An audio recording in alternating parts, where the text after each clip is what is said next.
Hi, welcome to தித்திக்குருசி. எல்லாருக்கும் இனிய தீபாவளி நல்வாழ்த்துக்கள். நம்ம அது ஸ்வீட்டில் வந்து ஆல்ரெடி நான் போட்டுட்டு ரெஃபர் பண்ணிக்கோங்க.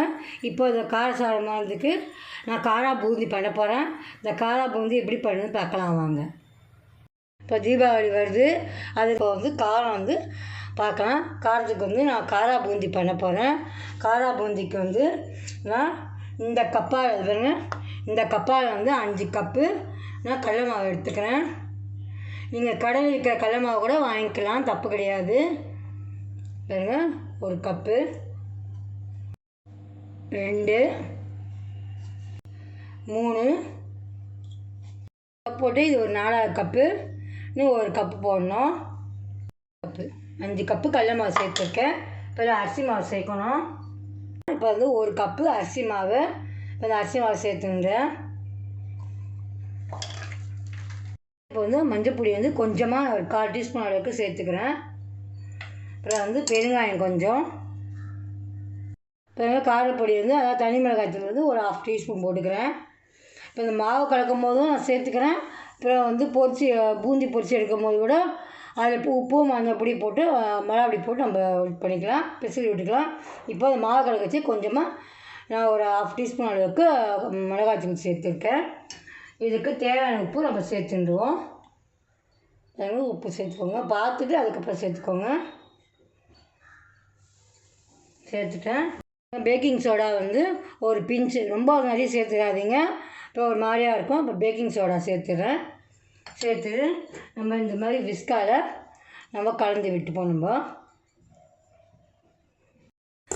எல்லாத்தையும் போட்டு நம்ம கலந்துட்டோம். இப்போ நான் 1 கப்பு ஜலம் எடுத்துக்கிறேன். இதை எடுத்து கொட்டி நம்ம கலந்து விட்டுக்கலாம். நல்லா லம்ஸில் நல்லா கலந்துக்கோங்க.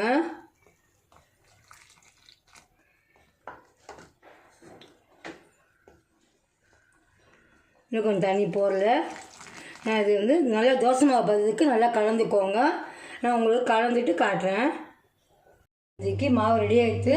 நல்லா தோசை மாவு பதத்துக்கு இந்த மாதிரி இன்னும் கரைச்சி எடுத்துக்கோங்க. நீங்கள் நல்லா கரைச்சி ரெடியாக எடுத்து வச்சுட்டேன். இப்போது இந்த மாதிரி கரண்டி வாங்கிக்கோங்க. நல்லா பின்னாடி வந்து ஒரு ஹார்டாக இருக்கணும், சரசரப்பாக இருக்கணும். அப்போ தான் வந்து பூந்தி வந்து கீழே நல்லா எண்ணெயில் வந்து புரிஞ்சு விடும். மேலே வந்து நல்லா ஃப்ளாட்டு தட்டையாக இருக்கணும். அப்போ தான் உங்களுக்கு நல்லா தேய்க்கும் போது எண்ணெயில் அழகாக போய் உட்காரும். இப்போ இந்த மாதிரி கரண்டி வாங்கி வச்சுக்கோங்க. இப்போ எல்லாமே சரவணா ஸ்டோரில் இருக்குது. பார்த்து எல்லா பாத்திரம் கடையிலும் இருக்குது. நான் சரவணா ஸ்டோரில் வாங்கினேன். நான் இப்போது வானிலேருந்து எண்ணெய் காய வச்சுருக்கேன். பூந்தி பொரியலுக்காக எண்ணெய் காய வச்சுருக்கேன். இப்போ நம்ம பூந்தி பொரித்து எடுத்துலாம். மாவில் போட்டு எடுத்து நல்லா தேய்ச்சிக்கோங்க.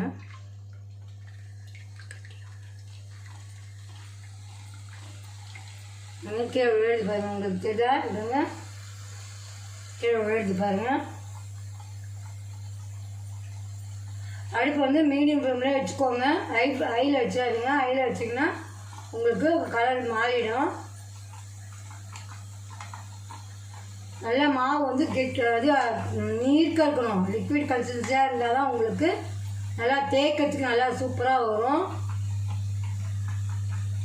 பூந்திலாம் தேய்ச்சிட்டோம். நம்ம இதை வந்து நல்லா எண்ணெயில் வந்து பொரியிட்டோம். பொரிஞ்ச பிறகு கலர் மாறவே நம்ம எடுத்துடலாம். பாருங்க, பூந்தி ரெடியாக எடுத்து இப்போ நம்ம இதில் வந்து கொஞ்சமாக காரப்பொடி போட்டுக்கலாம். நம்ம ஏற்கனவே மாவு கலக்க வச்சு நம்ம காரப்பொடி போட்டிருக்கோம். இப்போ மறுபடியும் இப்போ அந்த பூந்தி மேலே போட்டுக்கலாம். நம்ம கொஞ்சமாக போடுவாங்க, ஏன்னா பசங்களாம் கொஞ்சம் சாப்பிட மாட்டாங்க. இப்போ நம்ம போட்டு மறுபடி போட்டு இப்போ இதுக்கு தேவையான உப்பு கொஞ்சமாக சேர்த்துக்கிறேன். இந்த அளவுக்கு உப்பு சேர்த்துக்கிறேன்.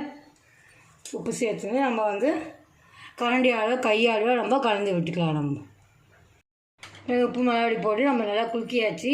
இதில் நம்ம வந்து வேர்க்கடலையும் போட்டுக்கலாம். வேர்க்கடலை, முந்திரி பருப்பு, கருவேப்பிலை திரும்ப நம்ம கொட்டினா அப்போ அதை எப்படி காட்டுறேன். நான் வந்து கொஞ்சம் முந்திரி எடுத்துட்டுருக்கேன். இப்போ முந்திரியை சேர்த்துன்றேன். அப்படியே இந்த எண்ணெயிலே வச்சு அப்படியே பொரிச்சுருங்க. எண்ணெய் உள்ள போட வேண்டாம். அப்பப்போ வந்து முந்திரி பருப்பை எண்ணெயில் போட்ட பிறகு கொஞ்சம் எண்ணெய் கொள்ள பாதி மேலே பாதி எடுத்துக்கோங்க. அதனால் முந்திரி பருப்பு நல்லா வந்து வறுபடுத்தி இப்போ இதை எடுத்து நம்ம பூந்தியை சேர்த்துடலாம். நான் வேர்க்கடலை எடுத்துட்டுருக்கேன். இப்போ இந்த வேர்க்கடலையை சேர்த்துருந்தேன். நான் அதே முந்திரி பருப்பு எடுக்கிற மாதிரியே தான் கொஞ்சம் மேலே தூக்கிக்கோங்க, கீழே அப்படி எண்ணெயை வச்சுக்கோங்க. ரொம்ப இப்போ இதாகிடுன்னா இது தீஞ்சிடும். மேலே தூக்கிக்கோங்க. இது மாதிரி ஒரு ஸ்பூன் வச்சு இது மாதிரி கலந்து விட்டுக்கோங்க. வெளியில் எடுத்துகிட்ட பிறகு ஸ்பூன் வச்சு கலந்து விட்டுக்கோங்க.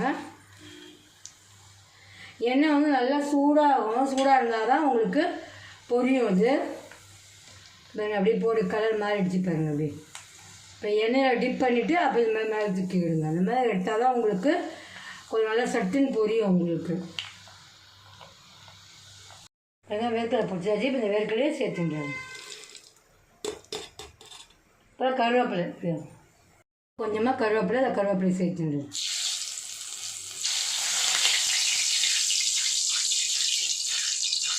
இந்த பூந்தியை சேர்த்துக்கலாம். சேர்த்துட்டு மறுபடியும் நல்லா வந்து ஒரு வாட்டி கலரி விட்டுக்கலாம். நம்ம பூந்தி ரெடி ஆகிடுச்சு. நல்லா சூப்பராக கிறிஸ்பியாக நல்லா ரெடி ஆகிடுச்சு. இது தீபாவளிக்கு பண்ண கூட அவசியம் இல்லை. நீங்கள் ஈவினிங் டைம் ஸ்நாக்ஸாக கூட நீங்கள் இதை செஞ்சு பார்க்கலாம். இந்த பூந்தியை உங்களால் ட்ரை பண்ணி பாருங்கள். ட்ரை பண்ணி பார்த்துட்டு உங்களுடைய ஃபீட்பேக் சொல்லுங்கள். மறக்காது தித்திக்கு ருசிக்கு சப்ஸ்கிரைப் பண்ணுங்கள். பக்கத்தில் இருக்க பெல் ஐக்கான் ப்ரெஸ் பண்ணுங்கள்.